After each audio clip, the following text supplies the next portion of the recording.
जमाने में अगर मैं आपको सिंपल भाषा में बताना चाहता हूँ कि एलईडी टीवी एक हमारे हर एक घर, हर एक दुकान, हर एक स्टेशन जॉब का अपॉर्चुनिटी है, जहाँ पे आपको जॉब मिल जाते हैं इस लाइन में। ठीक है, तो हर एक तरह से ये जो लाइन है ये एक सिक्योर लाइन है आपके लाइफ के लिए। तो मिल जाता है एसएमपीएस बोले तो स्विच मॉड्यूल पावर सप्लाई, यानी कि एसएमपीएस का यही काम होता है कि आप अगले सेक्शन यानी कि सेकेंडरी साइड ऑफ।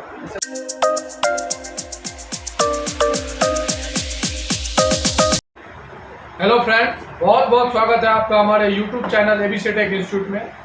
मैं सूरज आज आपको बताऊंगा कि जो हमारे डुअल ट्रांसफार्मर के बोर्ड होते हैं वो किस टाइप से डिज़ाइन किए गए रहते हैं और किस टाइप से उसका काम होता है, उसके बारे में मैं आपको थोड़ा एक्सप्लेन करूंगा।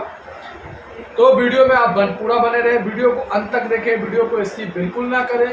और अगर आपको वीडियो पसंद आता है तो वीडियो को लाइक करें, ज़्यादा से ज़्यादा शेयर करें, चैनल को सब्सक्राइब करें। और अगर आपको किसी भी टाइप का टेक्निकल कोर्स करना हो तो जैसे कि हमारे यहाँ बहुत सारे टेक्निकल कोर्स होते हैं, जैसे कि एलईडी टीवी।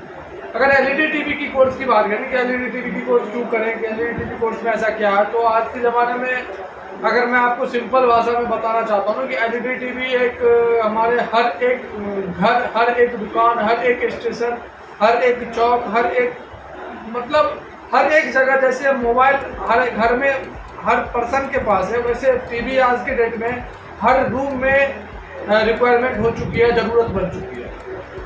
तो जैसे कि आप टीवी तो पहले भी आते थे, सीआरटी आया, फिर एलसीडी आया, फिर एलईडी आया, अब स्मार्ट एलईडी आने लगा, क्यूएलईडी आने लगा। तो टेक्नोलॉजी की जैसे बढ़ता है वैसे हमारा चीज़ें बढ़ती है, तो उस टाइप से आपको अपडेट होना होता है। जब तक आप अपडेट नहीं होते हो किसी भी लाइन में, तब तक आप उस चीज़ को हासिल नहीं कर पाते हो जो आप करना चाहते हो। अगर आप अभी मान लीजिए टेक्निकल लाइन में हैं, मान लीजिए आप सीआरटी लाइन में, बहुत सारे ऐसे लोग हैं जो सीआरटी लाइन में हैं, लेकिन उनके पास कुछ टीवी एलईडी के आते हैं, वो बना भी लेते हैं, ऐसा नहीं कि वो नहीं बनाते, बना लेते हैं। लेकिन वो बना लेते हैं, ये नहीं कि वो बना ही देते हैं, बना लेते हैं और बना ही देते हैं, उसमें फ़र्क हो जाता है। क्योंकि प्रोफेशनल जो होता है वो अलग चीज़ होता है कि जो आप कहीं से देख के पूछ के वो एक अलग वे में चला जाता है। आपको भी पता है, या फिर आप किसी से करवाते हो तो क्यों ना आप खुद से वो चीज़ करो। अगर आप जो चीज़ दूसरे से करवाते हो वो चीज़ क्यों ना आप खुद से करो। उसके लिए बस आपको 15 दिन का टाइम निकालना है, अपडेट होना। 15 दिन में अगर आप अपडेट हो जाते हो और आप खुद वो चीज़ करने लगते हो तो आपका बेनिफिट भी ज़्यादा हो जाता है, प्रॉफिट भी ज़्यादा हो जाता है, आपका बिजनेस भी आगे बढ़ जाता है। तो ये सब चीज़ आपको अपडेट होना पड़ता है समय के साथ। जब तक आप अपडेट नहीं होइएगा तब तक आपका मार्केट में पैर नहीं जमेगा, ये सच्चाई है मार्केट।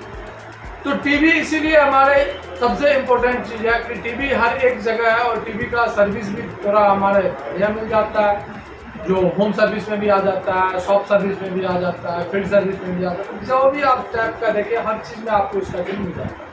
अगर इसकी जॉब की बात करें तो टीवी लाइन में जॉब की भी रिक्वायरमेंट काफ़ी ज़्यादा है, बहुत ज़्यादा आपको जॉब मिल जाते हैं, बहुत ज़्यादा जॉब का अपॉर्चुनिटी है जहाँ पे आपको जॉब मिल जाते हैं इस लाइन में। ठीक है, तो हर एक तरह से ये जो लाइन है ये एक सिक्योर लाइन है आपके लाइफ के लिए। तो अगर आपको इंटरेस्ट है, आप आना चाहते हैं इस लाइन में, तो आप स्क्रीन पर दिए गए नंबर पे कॉल करके इसके बारे में हर एक चीज़ की जानकारी ले सकते हैं। चलिए मैं आपको जो वीडियो बना रहा हूँ, ये वीडियो हमारा थोड़ा एलईडी बोर्ड के ही ऊपर है। इसमें मैं आपको एक्सप्लेन करता हूँ कि बोर्ड जो होता है ये बोर्ड किस टाइप का होता है और ये काम कैसे करता है। तो आइए हम आपको बोर्ड पे लेके आते हैं और फिर बताते हैं। तो फ्रेंड्स मैं आपको बताऊंगा, देखिए हमारे पास अभी दो बोर्ड है, आपके सामने दो बोर्ड है, एक ये बोर्ड है, एक ये बोर्ड है। अब इसमें आपको अंतर दिख गया होगा कि इसमें दो ट्रांसफार्मर है, एक और दो, और इसमें एक ही ट्रांसफार्मर है। अब ये भी एलईडी का बोर्ड है, ये भी एलईडी का बोर्ड है, ये भी 43 इंच में लग जाता है, ये भी 43 इंच में लग जाता है।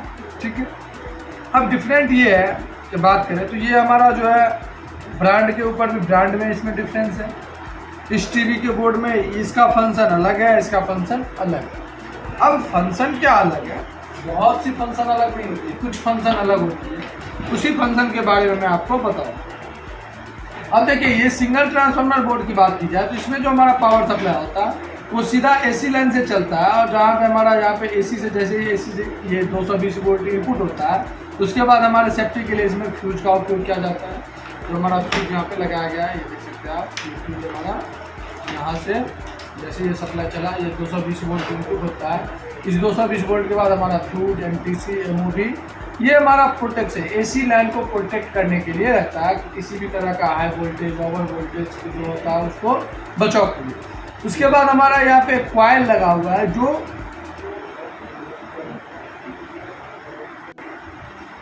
तो ये कॉइल हमारे क्या होते हैं, इस कॉइल का काम होता है, किसी भी तरह का कॉइल का काम होता है कि आउटपुट वोल्टेज को स्मूथ करके आउटपुट देना, यानी कि उसको एक समांतर स्थिति में भेजना, वोल्टेज को फिक्स करना। तो ये कॉइल हमारा इस चीज़ के लिए लगा हुआ है। अब इसके बाद आता है हमारा नॉन पोलराइज कैपेसिटर। ये नॉन पोलराइज कैपेसिटर का काम होता है एसी लाइन को पास करना और डीसी लाइन को रोकना। अगर इसमें किसी डीसी सिग्नल आ जाता है, फ्रीक्वेंसी आ जाता है, जैसे कि रेडियो सिग्नल आ जाता है, कभी कभी ऑडियो सिग्नल आ जाता है, उस सिग्नल को ये क्या करता है, कन्वर्ट करता है एसी सिग्नल। ठीक है, इस प्रक्रिया के बाद जब हमारा एसी प्रक्रिया हो जाता है, तो यहाँ तक जब हमारा एक कॉइल के बाद समांतर वोल्टेज आउटपुट होना स्टार्ट होता है, तो हमारा ब्रिज का उपयोग किया जाता है। ये हमारा ब्रिज का, यहाँ पे ब्रिज रेक्टिफायर चिप लगाया गया है, ये रेक्टिफायर चिप लगाया गया। इस ब्रिज का उपयोग किया जाता है एसी वोल्ट को डीसी वोल्ट में बदलने के लिए। आपको पता होगा कि ब्रिज किस टाइप से काम करता है। ब्रिज का जो काम होता है वो एसी को डीसी करने के लिए होता है। किसी भी चीज़ को डायोड होता है, ब्रिज एक 4 डायोड से एक ब्रिज का निर्माण होता है। तो ये हमारे एसी वोल्ट को क्या कर रहा है, डीसी में भेज। तो जब ये एसी से डीसी का प्रक्रिया हो जाता है हमारा रेक्टिफायर द्वारा, तो इस डीसी को एक स्टोरेज करने, स्टोर करके उसको, मतलब स्टोर इसलिए किया जाता है कि इस डीसी के जो कुछ इसमें डिफेंस बच जाते हैं, जो एसी का बच जाता है कण, तो इसी का कण रह जाता है, जिसको हम एक कह सकते हैं कि उसमें कुछ लक्षण रह जाते हैं, मतलब जो एसी का फ्लो है वो रेफरेंस में रह जाता है। उस रेफरेंस को तोड़ने के लिए हमारा मेन ये जो कैपेसिटर होता है, इसको मेन फिल्टर कैपेसिटर कहते हैं। इस पोलराइज कैपेसिटर का उपयोग किया जाता है। इस पोलराइज कैपेसिटर का उपयोग क्यों किया जाता है, ये इस डीसी वोल्ट को क्या करता है, अपने अंदर स्टोर करता है, और इसको स्टोर करने के बाद ये चार्ज हो जाता है स्टोर होते हुए, और ये इसको अपने हिसाब से बूस्ट करके फिक्स वोल्टेज आउटपुट में देता है, जिससे हमारा डीसी वोल्टेज जो है वो, यानी कि जो हमारे आउटपुट, यानी कि सेकेंडरी प्राइमरी सेक्शन में, यानी कि जो हमारे एसएमपीएस में जाता है, एसएमपीएस बोले तो स्विच मॉड्यूल पावर सप्लाई, यानी कि एसएमपीएस का यही काम होता है कि आप अगले सेक्शन, यानी कि secondary side output, SMPS transformer की बात करें तो एसएमपीएस ट्रांसफार्मर में 3 तरह का कॉइल लगा होता है। एक हमारा प्राइमरी कॉइल होता है, एक ऑक्सिलरी कॉइल होता है, और एक हमारा सेकेंडरी कॉइल होता है। जब प्राइमरी कॉइल पे वोल्टेज इनपुट होता है, तो उसके बाद हमारा, जब प्राइमरी कॉइल पे वोल्टेज इनपुट होता है, तो जो हमारा ऑक्सिलरी कॉइल होता है वो एक चुंबकीय क्षेत्र, यानी कि मैग्नेटिक से बन के फिर उसको, जो हमारे ये गेट ड्राइवर आईसी होती है, उस आईसी को वीसीसी, यानी कि उसको ऑन होने के लिए स्टार्टअप वोल्टेज देने का काम करना स्टार्ट करता है। जब हमारा ये ऑक्सिलरी और प्राइमरी का प्रक्रिया पूर्ण हो जाता है, तो उसके बाद हमारा सप्लाई जाता है सेकेंडरी में। अब सेकेंडरी आउटपुट क्या होता है उसके बारे में हम बाद में बात करते हैं, पहले हम थोड़ा प्राइमरी के बारे में समझते हैं। तो हम थे मेन फिल्टर। अब ये मेन फिल्टर कैपेसिटर जो कार्य करता है, ये मेन फिल्टर कैपेसिटर कार्य करता है वोल्टेज को, जो हमारा एसी से डीसी बढ़ रहा है, उस डीसी को ब्रिज से लेके प्योर डीसी के ऊपर चेंज करने के लिए, उसमें बदलाव लाने के लिए वो स्टोर करता है पहले अपने अंदर, उसको फिर अपने हिसाब से बूस्ट करता है, वो ऑटोमेटिक अपने अकॉर्डिंग उसको बूस्टिंग कर देता है, जिससे आगे आउटपुट में वो एकदम प्योर वोल्टेज दे सके। अब हमारा अगर बात करते हैं ब्रिज की बात, तो ब्रिज में कभी कभी क्या होता है कि सेम वोल्टेज नहीं देता, इसलिए नहीं देता कि जो हमारा एसी वोल्टेज होता है वो फिक्स वोल्टेज नहीं होता, यानी कि फिक्स वोल्टेज की बात की जाए तो 220, 230, 240 वो आगे पीछे होता रहता है।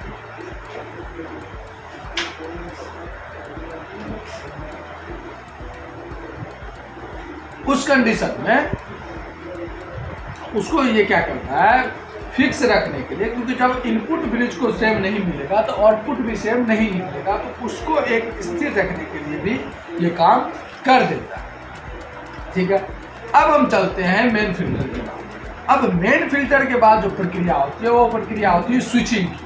अब स्विचिंग की प्रक्रिया इसलिए की जाती है कि जब तक हमारा भी सिग्नल या वोल्टेज यानी कि जो हमारा वोल्टेज है वो स्विच नहीं होगा तब तक उसमें कोई भी हरकत नहीं होगी। यानी कि अगर हम एग्जांपल में आपको समझाएं तो एक बाल्टी रखा होता है, उस बाल्टी में अगर आप पानी भर दें समांतर स्थिति में यानी कि उसको फुल कर दें और नल बंद कर दें तो उसमें कोई हलचल नहीं होगी। लेकिन अगर उसमें हम दोबारा नल चला दें फुल के बाद तो उसमें उछाल होगी, यानी कि उसमें उछाल बढ़ेगी। यानी कि अगर हम बात करें कोई तालाब है उसमें हम कोई चीज़ से लगाते हैं, पानी में देते हैं तो उसमें उछाल होती है, यानी कि वहाँ पे करंट का क्या होता है, बहाव होता है, यानी कि वहाँ पे उछाल होती है करंट की।